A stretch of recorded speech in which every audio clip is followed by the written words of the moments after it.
What it do, you beautiful people? This is CGR here with another video.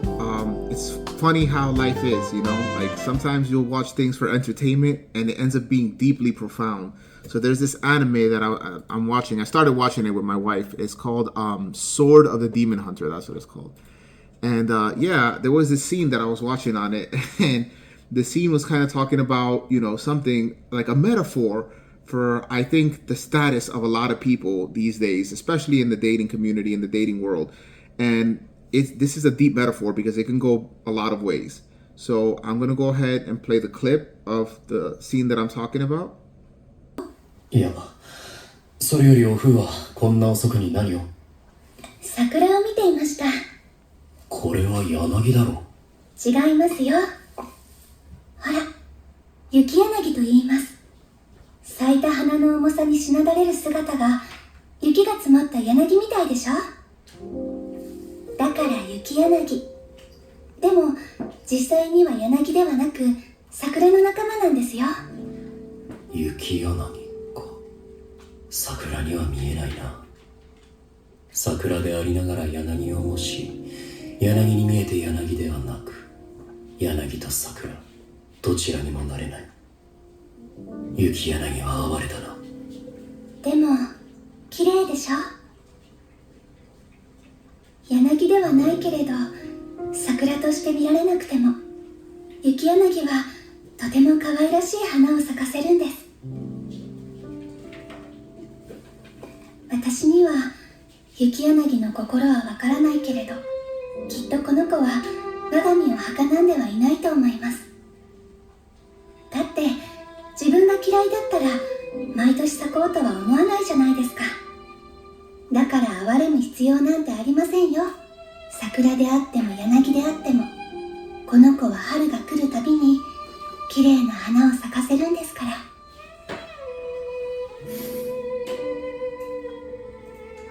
それが花の生き方か。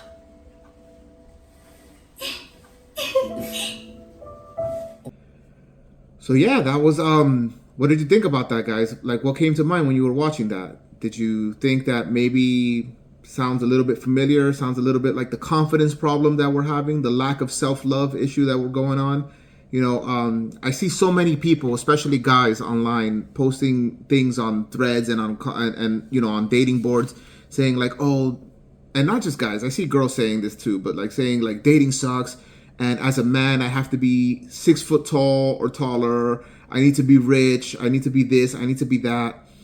And it was making me think, you know, like that willow, that beautiful flower that the woman was talking about in the anime. She was saying that it's not a wisteria flower, you know, but it kind of looks like a wisteria or something like that. But it you know, but it's not. It's neither. It's more related to the cherry blossom. But she basically said that it still blooms beautiful flowers every year. And it doesn't matter, you know, what we think about it, what anybody else thinks about it. It's still going to be beautiful, right? And that's the goal, people. That's where we want you to be at. This is what I'm doing with my book. You know, I was talking to my wife last night, and one of the things we were talking about was, you know, I was telling her that the more I read my book, because I wrote the book, but I never really started reading it until I started making more content. You know, I mean, I proofread it and I edited it, making sure that it was, you know, readable and it was good quality, because as a writer, I want to make sure that you guys have the best quality that I can deliver. But it was making me think, you know, like there's a lot of people out there. There's a lot of good people out there that are teaching good things when it comes to dating. But I think the one thing that distinguishes me and my book from a lot of the things that they're doing, and it's not to say that I'm better than them, and it's not to say that they're better than me, or that it, you know, I'm starting to realize that what my book does is a lot of these people, they focus on technique. They focus on sit this way, you know, smile this way, hold eye contact, and then look away. Like, you know, there's a lot of technical components to body language and communication, which, you know, a lot of these things are effective, and I'm pretty sure that they work because they've worked for generations, right? And it might just be that one of the reasons why, you know, I'm going to show a screenshot that I took here. One of the reasons that, you know, before I started losing weight, when I was this big, like, you know, like as big as this guy that you're seeing right here on the screen, there was a point in time where I actually thought that there was no way on earth that any girls were gonna like be attracted to me. Not that I was looking for that, but still there would be women that would flirt with me and that would want to get to know me and stuff like that.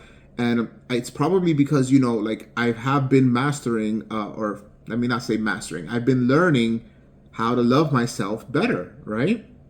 And that's the whole point of the book. This is why I want you guys to get the book. I keep on telling you guys about it, but eventually you'll get it when you're ready, and that's fine. That's okay. I'll be patient and I'll wait for you guys to do what you got to do. But I just wanted to bring up the point that my book isn't teaching you techniques. It's not teaching you body language. It's not teaching you technical things, because I believe that all of those technical things, if you're having trouble with finding the right person or loving yourself after you've read my book and after you've given it, a real like effort, like don't just read my book. Like if you buy my book and you let me know, I'll be grateful. I'll be thankful to you. Obviously that's one more book in the world. But what I was just saying this to my wife this morning. I want to sell 1 million books, right? That's my goal. That's one of my goals. I don't know how long that's going to take. I don't know if it'll happen, but I don't care. Like my point is, I'm trying to make good content. I'm trying to help you guys. I'm trying to help myself in the process of learning more so that I can help you guys learn better. And I want this book to be something that changes the world, because I feel like when I wrote this book, and I don't know if that's just me being confident, but I actually feel like this book is going to change the world, right? So my book doesn't teach you those techniques, because what it does teach you is to start loving who you are. It teaches you the base. So I say, before you read a book about how to date, how to talk, how to communicate, how to like effectively, like use techniques or whatever like that, before you even consider doing something like that, I think this book, it should be the base. It should be the ground zero. This should be where you start from. This is your foundation. My book, A Lover's Compendium, is the foundation to where you want to be at, right? Because ultimately, this book is going to teach you how to fall in love with yourself. It's going to teach you why you should do that. And it's also going to show you in life that as you start doing these things, you will become more confident naturally. And it won't be something that you have to fake or that you have to practice to be, like we can always change ourselves. We can always become somebody else. We can always become a different version of ourselves. We can become a better version of ourselves depending on what we really want to do, because at the end of the day, I can think that a better version of you is the version of you that, doesn't complain, or, well, obviously we shouldn't be complaining and crying too much, but, I could think that the better version of you is like, let's say something that benefits me. Like the best version of you is like become a computer programmer or become like, a 3D modeler and help me with my business, with my entertainment, but what I think about what's the best version of you has nothing to do with what you think, and what you think and what you believe. That's the most important thing, right? So this book, I don't want you to get it confused, like, because a lot of times self-love can seem on the surface, it could seem like it's a little bit like, what's the word that I'm looking for? It could seem like it's a little bit like you're being superficial, or you're being too into yourself, vain, arrogant, things like that, right? But you'll notice quickly as you're going through the book and as you're learning these exercises, the whole point of being yourself and loving yourself is so that you don't be arrogant and so that you don't come across as something that you're not, right? Because when you fall in love with yourself, it's like, think about it like this, like if you're gonna go talk about a movie that you love. So a recent movie that I loved was Everything Everywhere All at Once.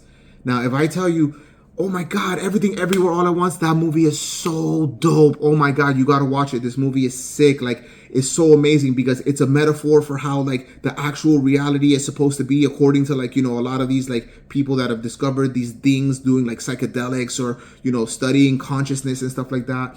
And it's like, the concept is that we're these infinite beings having a multitude of experiences. And it's really cool that they made a funny, silly, like kung fu flick out of that, but then blended it together at the end where it became this beautiful thing that ended up being actually really about love, and so sorry if you haven't seen the movie. If you haven't though, that's not my fault. You should watch the movie. It's really good. And actually, don't blame yourself, but be responsible. Watch the movie. It's really good.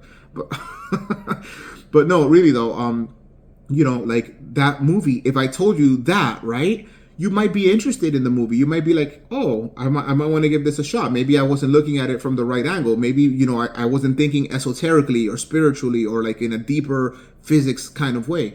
But if I just tell you, oh, Everything Everywhere All at Once, yeah, it was all right. Do you want to see that movie? I'm pretty sure you don't care, because I don't care.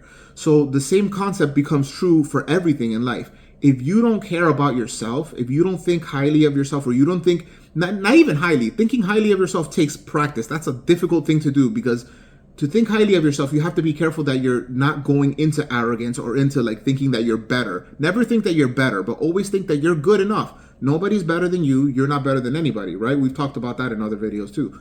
But when you love yourself, you don't have to sell yourself as much. You don't have to practice as many techniques as much, because you are more excited about being yourself. You're comfortable being yourself. And let me just tell you that regardless of the setup, right? Whether you're in a straight, non-straight, whatever, I don't know what the terms are that people use these days. I'm old, guys. I was born in the 1980s. So I don't apologize for not knowing all your lingos and how many alphabet letters there are and all the relationship potentials. That doesn't matter to me, because at the end of the day, human beings are human beings, and being yourself is going to apply to you, whether you're part of the LGBT community, whether you're straight, whether you've never been with anybody in your entire life. It doesn't matter. It's going to apply to you no matter who you are, because you are you, right? You are unique. You're a beautiful thing. You're an amazing person.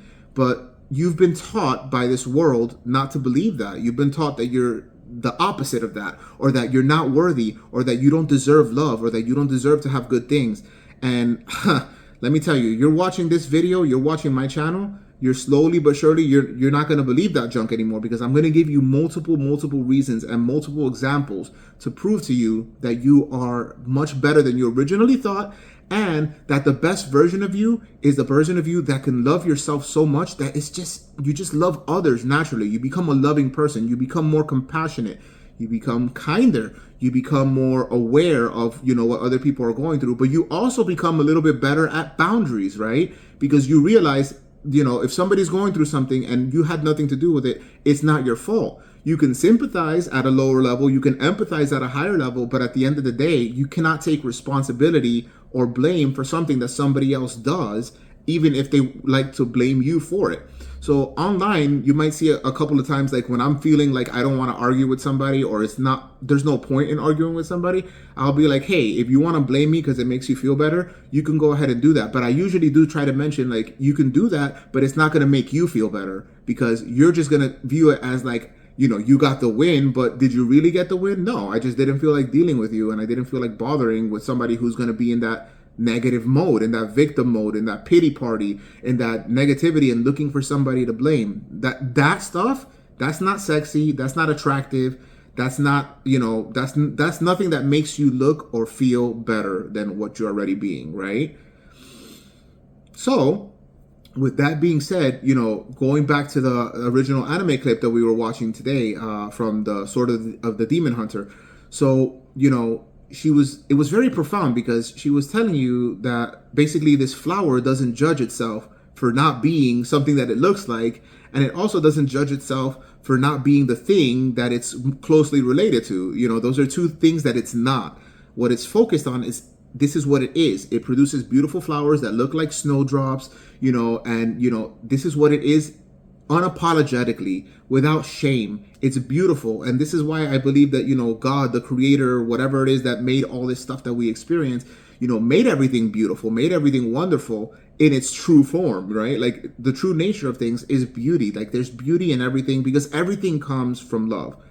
That's a difficult thing to swallow. If you don't believe that, that's fine, but I'm just gonna bear with me and just entertain me, all right? So if everything comes from love, everything is sourced from love. This is a reason why when somebody is in a high vibration, and vibration is nothing more than just your thoughts, your emotions, and your, like, what you're actually believing, right? Like, that's the energy, so to speak, that you emit. So think of it as like you're letting out a signal, an energetic signal. A lot of times people call this the vibe, right? So they'll do a vibe check, or they'll try to see like, oh, like I feel this person, or I like this person, or I gel with this person. Like, all these different expressions mean the same thing. We give off an energy that you can't really see it, you can't really hear it, you can't really, your five normal senses that you use to experience this 3D space-time world that we live in, it doesn't really pick up on that, but there's something about you, and we all do this. Like, all human beings have the ability to do this, and animals are really good at doing this. Animals are really good at doing this.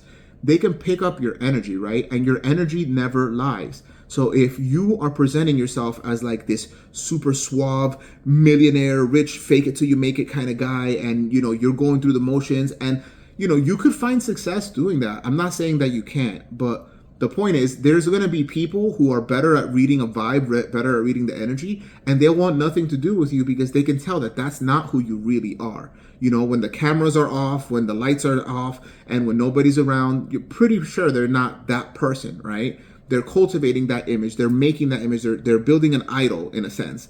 And then they worship this idol in the sense that they are making it like a god for themselves. They're making it like, this is the ideal of who I need to be.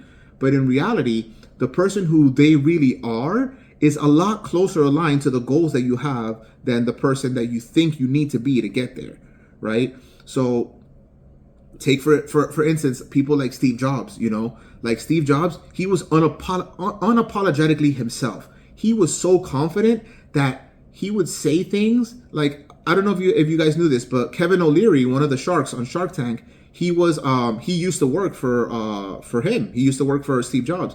And he says that one of the things that pissed him off about Steve Jobs was that he was so confident and so arrogant, but he could never prove him wrong. And one day, Kevin O'Leary asked, he's like, Steve, like, what are you talking about? Why do you think that's going to work? Why do you think that's what people want? You haven't done any market research. You haven't done this. You haven't done that. Because Kevin was part of Steve Jobs' team. He wanted Apple to be successful. They both wanted Apple to be successful. And basically, Steve Jobs shot back at Kevin O'Leary saying, people are going to like what I tell them to like, and that's how it's going to be. And he was like, you're crazy, you're arrogant, it's never going to work. And he's like, just do what I asked you to do and watch. And he was like, prove me wrong. Steve Jobs said that to Kevin O'Leary, and Kevin O'Leary said on record that he's never been able to prove him wrong. So it's like, that confidence, that self-love, like, in Steve Jobs, it might have been a little bit too much, where it became arrogance and it became like, like God complex. We don't want to do that, because look at where it led to. It led to an early death. Because when you have something like that, I'm not saying that this is the reason that he got sick. I'm not diagnosing him, and I'm not saying that that's why he died. But when you get to a point where you become arrogant, that's just another form of low vibration energy, right? So it's like low vibration. Think of it as things as like anger, as like lust for something or someone that's inappropriate. Like envy, jealousy, hatred, all these emotions, all these feelings, these are low vibrational energy. So what happens is, when you become self-loving and you become confident, your energy shoots up. It starts becoming higher vibration, meaning it's nicer, it feels better, and it makes people around you feel better. But what happens is that if you're not careful, if you are coming from the perspective of, I'm the best and I'm better than anybody, or I'm better than, or I'm greater than, or I'm the one that says that this is going to be how it is because I say how it's going to be, you might be able to achieve that. But what happens is you take that high energy and now you're plummeting down to the ground with negative energy, and you're going low vibration arrogance, and that king god complex that admittedly I had for a while. That is a very low vibrational energy, and what happens is that it becomes repulsive to a lot of people. Some people might like it because, fake it till you make it confidence is very attractive. And it doesn't matter if you're a young child playing with friends, or if you're an adult in a business situation, or if you're an adult that's on a date. When somebody comes across as confident, we naturally feel magnetized to that, right? Because in a way, it's like you're saying, I want to be confident too. I want to feel confident. I want to feel good about myself. Why can't I do that?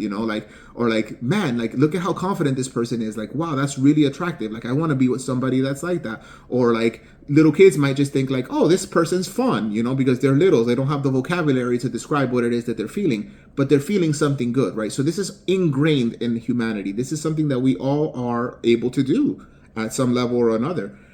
So, this goes back again to, being yourself, like loving yourself. Like, this video right here. I hope that if there's anything that you want to take away from this video, is that the first few chapters of my book. So my book, Lover's Compendium, hold on one second. I'll be right back. Okay, I'm back. So what I wanted to do is I wanted to show you guys, I promised I was going to show the soft cover in one of the videos, and I kept on forgetting. So I went to go get my soft cover book. But yeah, see this book right here, A Lover's Compendium. This was kind of an accident when I was designing it, but see this white like outline? This is not in the hardcover, but I kind of liked how it looked, so I just kept it. I used a free, not a free, I used a paid program to make my own book covers because I had somebody do it at first and I didn't like how it was coming out.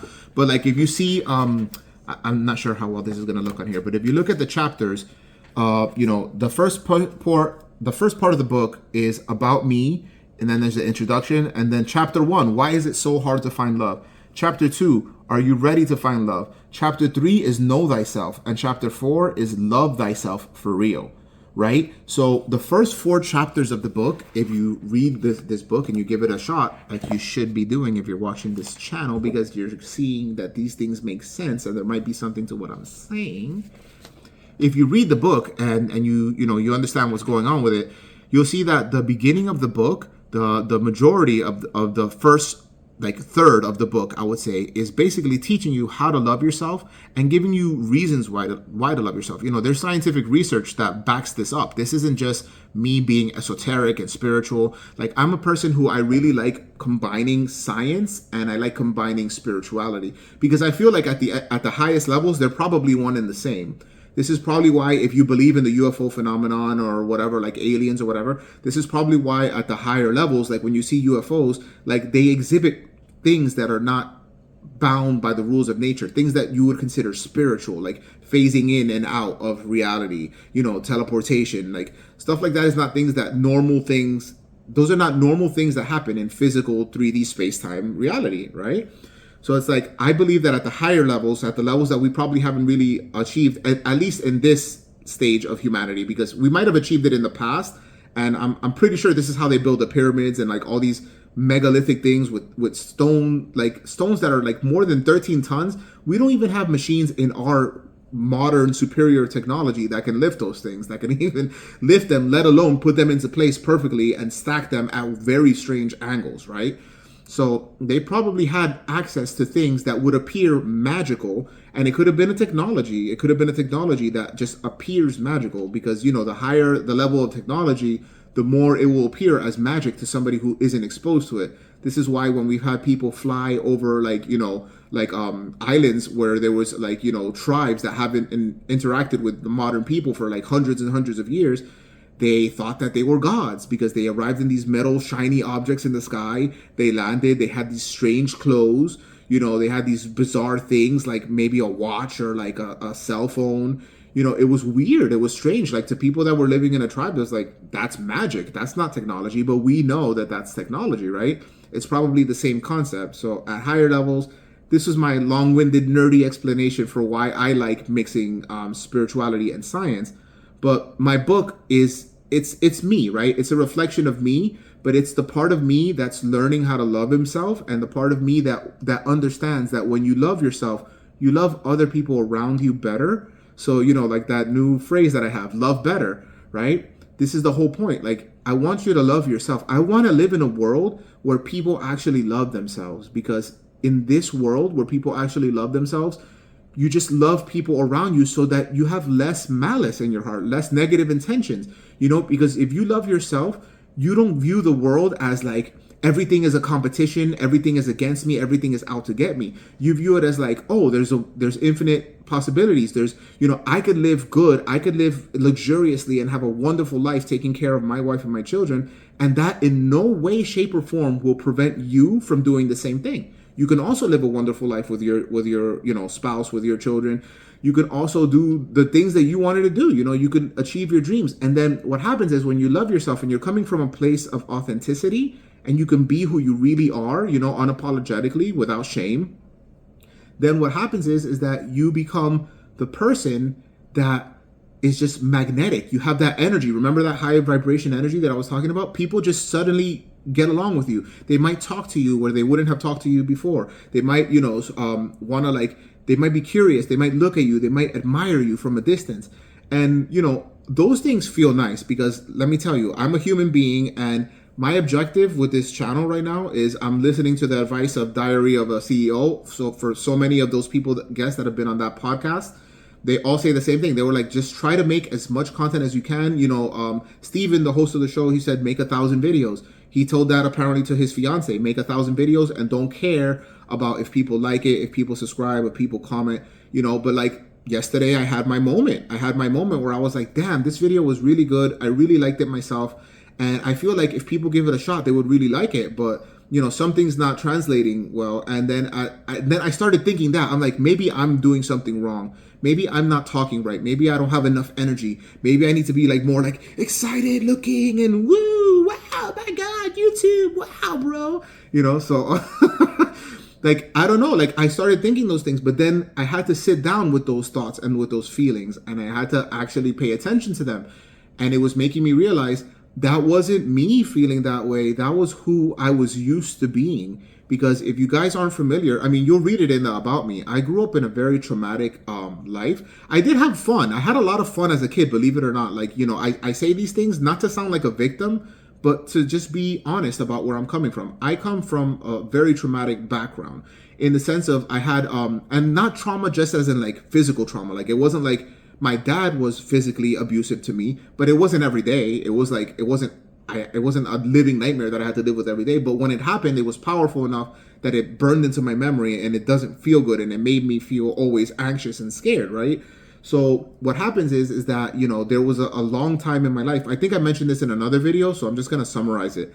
But there was a time in my life where I was, for the majority of my life, people liked me, and I was magnetic to people. People would come and tell me their life stories, and I didn't know why. And back then, I didn't appreciate it. And it's like sometime after I started going to the church that I went to when my wife and I first met, you know, it was a cult, unfortunately. Nice people, you know, all people are ultimately good at the end of the day. It's just that depending on their beliefs or depending on the ideas that they have, they may not always act good. So it wasn't that the people themselves were bad. It wasn't even that the cult leader was bad himself. He really believed what he was doing was good. But he instilled in me this belief, this concept, this Christian concept, which not all Christians agree with this, by the way, but at least they did, which was if Jesus, the Lord, you know, whatever, died on a cross and shed blood for us and died for our sins, then who, like, you know, you can't be greater than the master. And if Jesus is the master, you know, then you shouldn't expect to have a life of luxury, a life of happiness, a life of joy, a life of, you know, excitement, because Jesus didn't have that, right? So you can't be greater than the master. So you have to be a piece of junk, basically, is how I took that. I translated that as to like, I have to be a piece of junk. And that's just, I guess, how life is supposed to be. And yeah, because of that, I started believing that I was not worthy, that I don't deserve things, I don't deserve good things. And then when people would start talking to me, I would somehow in my mind think like, why are you talking to me? Like, I'm not going to be able to help you. I'm not a good person. I'm this lowly servant that's not worthy. You know, even when I left that religion and when I left that cult, I still had those thoughts and I still had those beliefs, right? So it's crazy, man, how your mind works and how your body can remember things that it stores as automatic programs for you. So my body was just doing something that it was used to doing yesterday. It was used to feeling bad for itself. It was used to feeling like a victim. It was used to feeling like, oh, boo-hoo, poor me, somebody come and save me. And, you know, unfortunately in Hispanic culture, a lot of times we have this bad habit of like making ourselves look low or making ourselves look like boo-hoo, pity me, so that we can get favors, right? And this works in almost all Spanish cultures. Some people really don't like it, but the majority of Spanish people, they understand like, oh, poor person, let me help them. Oh, you know, like Chris can't get a job, let me get him a job. That's how I've gotten every single job that I've ever had before, you know, now that I don't know as many people anymore, because I had to cut off a lot of people, mainly because I was going through crap, right? And, you know, it's not that they didn't understand. I didn't even give them a chance to understand. And that's fine. I made my choice. I gotta deal with it, you know? But I also didn't like how I was being treated. And that was, you know, that didn't help. So that, you know, it always takes two to tango. Like, I'm not 100% to blame and they are not 100% to blame. But there was blame to be had in both parties. But if you remember the last video, I'm going to say this again. I took responsibility for it. It wasn't that I did 100% of the damage. Like I did, let's say I did 50% of the damage and they did 50%. But I took responsibility for the 100%. Basically, I put it in my hands and I was like, okay, you know what? This happened because I felt this way about myself. I thought this way about myself. And maybe I interpreted how they were treating me in a certain way. So when I started doing that, again, I took the sting out of it, right? I took the power out of it. So now it's like when those negative thoughts creep in, like they did yesterday, they happen and I feel bad, but it's not like they're overwhelming, and it's not like it used to be. It used to put me out of commission for like 1, 2, 3, even 4 days sometimes. I would be out of commission, like angry, frustrated, and I wouldn't take it out on my wife and my kids, but they surely could feel it, and they didn't like it. Imagine a version of me that's angry and snappy and like, hits like the side of my chair or something because I'm pissed off about something for something that's really dumb. Nobody wants to be around that. Whereas when I'm happy and I'm feeling good, they're more calm, they're more relaxed, they feel better. So again, a lot of these things are energy. I don't even have to say I'm feeling good or I'm feeling bad. Like my family, they know when I'm feeling good or when I'm feeling bad. Like my kids will tell me like, oh dad, like you must be happy today because, da da da da. Like, and it's sometimes things that you're like, oh, I don't know how they're getting that I must be happy from this, but okay. So to me, it's just another confirmation, another proof that, that we are energy. We're 100% energy, and we're expressing ourselves as these human bodies with these human consciousness and this human awareness.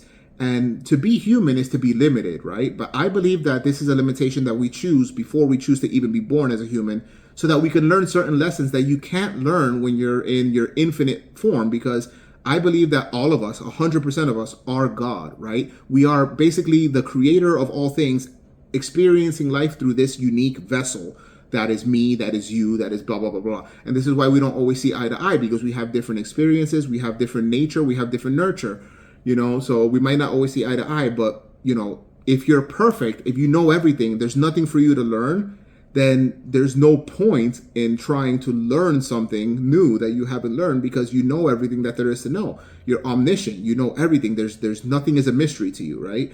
So I think it's like the same way we humans play video games here on this world. I feel like, our souls, our higher self and our souls are like, our characters are the video game. It's enjoyment for the soul, because it's like, ooh, this version of myself, this lower version, this human doesn't know what's going on, doesn't understand that this happened because this and that. They can't see the long scale picture. They can't see the big picture. They can't see how this thing that you did now is going to affect something way out here that you're not even going to remember that you did, or that you're not even going to remember it was because of that.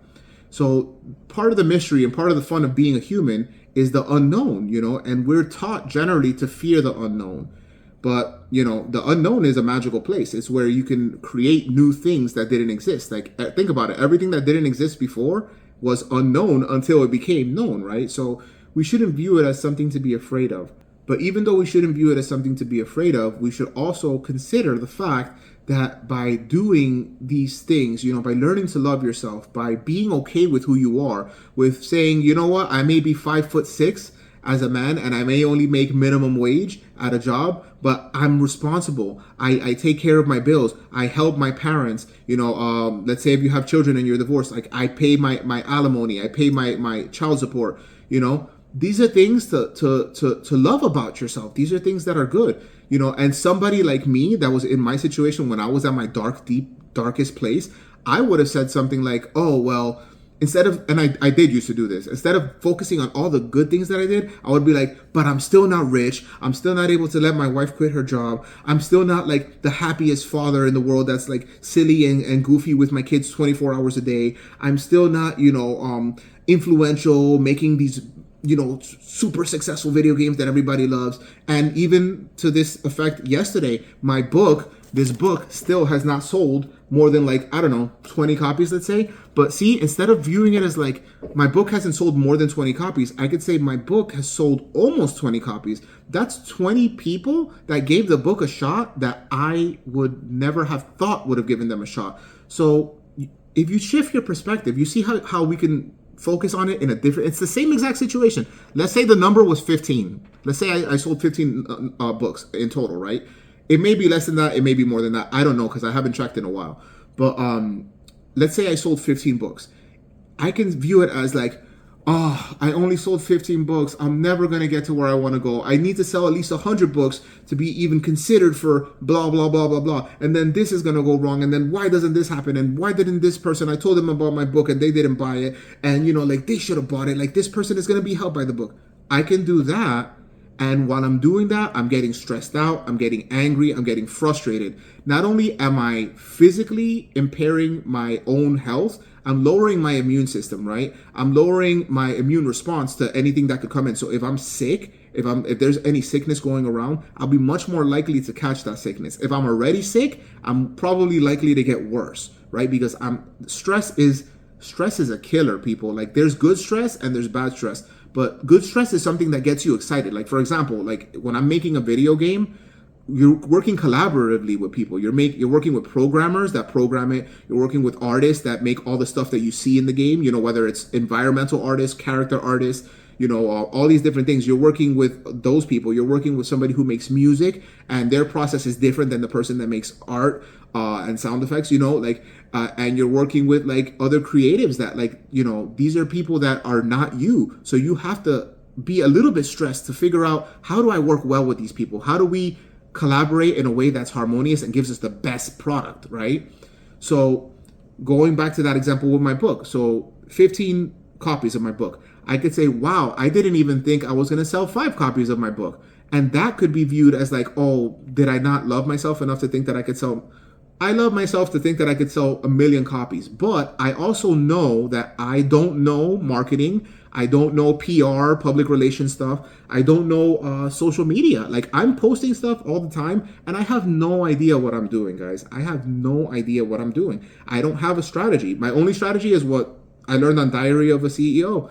Make 1,000 videos, you know, do as much content as you can, make yourself visible, and then people will slowly start to pick up on it, and people will trust you, and then eventually, you know, the ball starts moving. For some people, they say that it goes up like this, and then, you know, they have these ups, and then they have these downs, and like Steven from Diary of a CEO said that it was like down, down, down, down, down, down, down, down, down, down, and all of a sudden, one day, boom, it just shot up to the moon. So I don't know what my trajectory is going to be. This is unknown. It is a little bit scary because, you know, I don't have as much writing on it because, you know, at the end of the day, my wife takes care of us financially. Like, her job is really good. She has a secure job. She works, you know, she works in a stable industry that's not anything like the video game industry. And, you know, they love her, and she's a likable person. And, you know, she's a very mellow, easy to get along with person. So she has job security like I've never seen in years, right? But we have that stability. So I have a little bit of a safety net, in the sense of like, I'm not struggling and panicking to make a certain amount of money by a certain amount of time. However, I used to do that internally. I used to think, oh, if I don't make this money by next month, you know, I'm a failure and I suck and I could never be good at anything. And these are all these negative things that we just keep on doing all the time. And, you know, like, but the way to look at it is, look at not the glass half full, but just look at the good thing that happened. Like, wow, I sold 15 books. That's so awesome. And, you know, not just 15 books, it's mostly positive reviews. It's mostly 4 and 5 star reviews. There's only 1 star review, and I laugh every time I think about the 1 star, because the 1 star review is like, I couldn't download the book. And it's like, oh, I'm sorry, lady, that I represent Amazon. I'm sorry that I, as an author, have control over Amazon and couldn't let you download the book. So thank you for giving me the 1 star. I truly deserve that, right? So it's funny to me now, but in the beginning, it kind of was a little bit annoying, because I'm like, what the hell I didn't do anything for that. Like, what? Give me a 1 star if you think that the book is junk and it's not going to help you. Don't give me a 1 star because you couldn't download it. But at the end of the day, you know, I'm learning to look at things a little bit differently. That 1 star review, my wife brought up a great point, and this is why, you know, one of the many reasons why I love talking to her and why I love her so much. She was saying, oh, but you know what? If you think about it, when people click on your 1 star review, they're not going to see, you know, oh, this book is terrible. This guy has no idea what he's talking about. They're going to see, I couldn't download the book, and people are going to be like, well, that's kind of silly, that's kind of ridiculous. So it's going to actually make my bad reviews look good if, you know, if I had a bunch of those or whatever. But anyway, I'm hoping this really served you, and I'm going to go ahead and play that little video asking you to do the thing, you know, like, comment, share, subscribe, and thank you so much for watching. This has been CGR. I'm so grateful that you're spending time with me. I'm grateful that you're trusting me and giving me the chance to help you. Allow me to do this for you, and you know, eventually you'll be able to do it for yourself. And you know, who knows, if we all do this, if we all like get good at loving ourselves and we start practicing it, no matter how difficult it is, we'll eventually live in a world where you care about people not more than yourself, but you care about people because you care about yourself. So when your neighbor is outside struggling, instead of viewing them as like, oh, screw that neighbor, or like, I don't know who they are or whatever, you might view them as like, oh, let me offer a hand, let me see if they need any help. Or maybe you don't want to help them, but maybe you'll view them with admiration, like, wow, look at what that neighbor's doing, that's pretty cool. You know, instead of viewing them with like this negative thing of like, why are they always out there, why are they making noise, why are they doing XYZ? You see what I'm saying? What's good, ladies and gentlemen? CGR here, the author of A Lover's Compendium, with my cool shirt that I got here and my beautiful wife right here that inspired the book. I am here asking you guys to help me help you by giving me some likes, comments, shares, and subscribes. Okay, so yeah, thank you so much for like, commenting, sharing, and subscribing. See you later. Love better. So yeah, this has been CGR. Very grateful and happy to be doing this. I'm very passionate about this. So I like helping people and I like figuring out, you know, I like problem solving. So I'm really hoping that I solved one of your problems today. And yeah, I'll see you on the next video. Love better.